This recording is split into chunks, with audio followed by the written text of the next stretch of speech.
নাটোরে ঊর্ধ্বমুখী সবজির বাজার। পাইকারি বাজারের চেয়ে খুচরা সব সবজির দাম দ্বিগুণ, অথচ বাজার তদারকি করার কেউ নেই। এদিকে সার, কীটনাশক সহ সবকিছুর দাম বাড়তি বলে অভিযোগ কৃষকদের। নাটোরের স্টেশন বাজার থেকে আরও জানিয়েছেন বোরহানুদ্দিন বনি। নাটোর সবজি বাজার সিন্ডিকেটের কারণে সাধারণ ক্রেতাদের নাভিশ্বাস, বাজার তদারকি করার কেউ নেই। সিন্ডিকেটের কারণে নাটোর সবজি বাজারে সাধারণ ক্রেতাদের নাভিশ্বাস উঠেছে।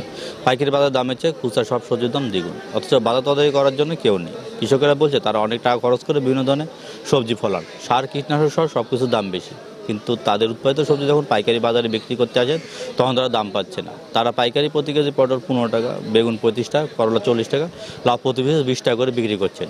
পাইকারি ক্রেতারা তাদের কাছ থেকে যে দামে সবজি কিনেছেন তখন তারা খুচরা বাজারে কিনতে যাচ্ছেন, তখন তাদের কাছে দ্বিগুণ দাম নেওয়া হচ্ছে।